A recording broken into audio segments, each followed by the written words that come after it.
आज हम आपको बताने वाले हैं श्री कृष्ण से जुड़ी कहानी।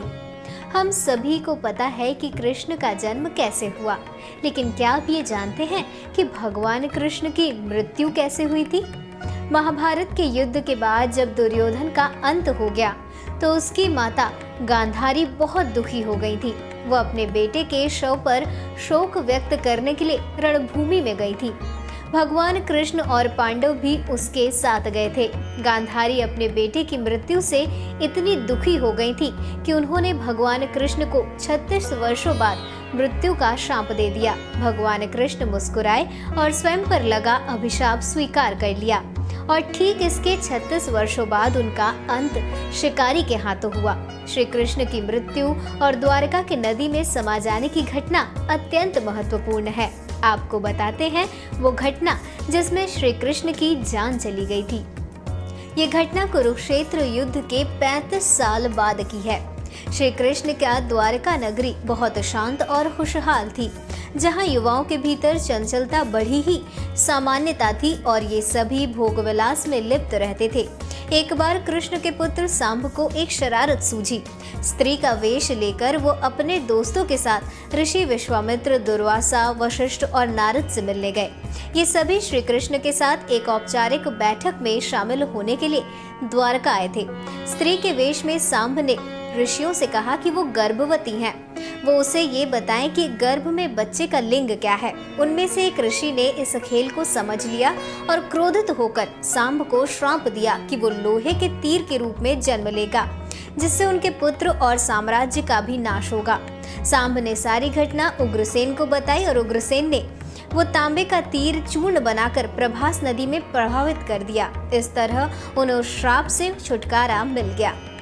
सांब ने सब कुछ उग्रसेन के कहे अनुसार किया। द्वारका में कई सारे अपशगुन हो रहे थे। ये सब देखकर भगवान कृष्ण परेशान हो गए और उन्होंने अपनी प्रजा से प्रभास नदी के तट पर जाकर तीर्थ यात्रा कर अपने पापों से मुक्ति पाने को कहा। सभी ने ऐसा ही किया, परंतु जब सभी यादव प्रभास नदी के किनारे पहुंचे तो वहां जाकर सभी मदिरा के नशे में चूर होकर भोग विलास में लिप्त हो गए। वो नाचते गाते और मदिरा पान करने लगे।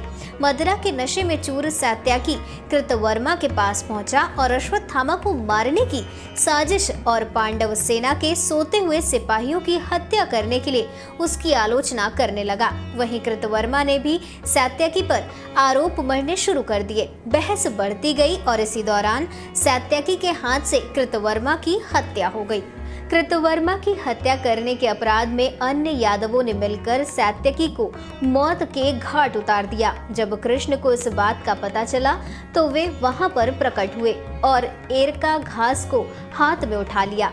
ये घास एक क्षण में परिवर्तित हो गई, जिससे कृष्ण ने दोषियों को सजा दी। मदिरा के नशे में चूर सभी ने घास को अपने हाथ में उठा लिया और सभी के हाथ में मौजूद वो घास लोहे की छड़ बन गई, जिससे सभी लोग आपस में ही भिड़ गए और एक दूसरे को मारने लगे।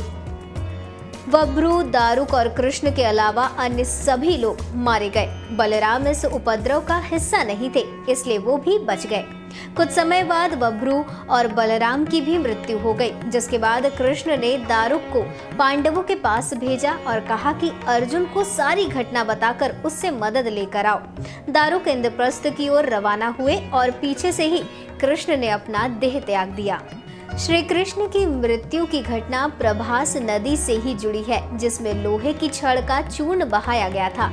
लोहे की छड़ का चूर्ण एक मछली ने निगल लिया और वो उसके पेट में जाकर धातु का एक टुकड़ा बन गया। जीरू नामक शिकारी ने उस मछली को पकड़ा और उसके शरीर से निकले धातु के टुकड़े को नोकिला कर तीर का निर्माण किया। श्री कृष्ण वन में बैठे ध्यान में लीन थे। जीरू को लगा वो कोई हिरण है। उसने कृष्ण पर तीर चला दिया, जिससे श्री कृष्ण की मृत्यु हो गई। कहीं कहीं जीरू की जगह जरा का भी जिक्र है। जनश्रुति कहती है कि एक दिन वो इसी प्रभास क्षेत्र के वन में एक पीपल के वृक्ष के नीचे योग निद्रा में लेटे थे। तभी जरा नाम का एक बहेलिया ने भूलवश उन्हें हिरण समझकर विषयुक्त बाण चला दिया, जो उनके पैर के तलवे में जाकर लगा और भगवान श्री कृष्ण ने इसी बहाने को लेकर अपना देह त्याग दिया। लेकिन ये भी एक लीला ही थी। जनश्रुति ये भी है कि वानर राज बाली ही था, जरा बहेलिया। पौराणिक मान्यताओं के अनुसार प्रभु ने त्रेता में राम के रूप में अवतार लेकर बाली को छुपकर तीर मारा था।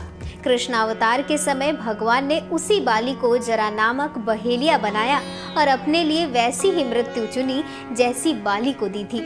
श्री कृष्ण की मौत के बाद पानी का स्तर बढ़ गया और द्वारका शहर समंदर में समा गया। ये जानकारी आपको कैसी लगी, हमें कमेंट बॉक्स पर जरूर लिखकर बताएं और चैनल को सब्सक्राइब करना ना भूलें।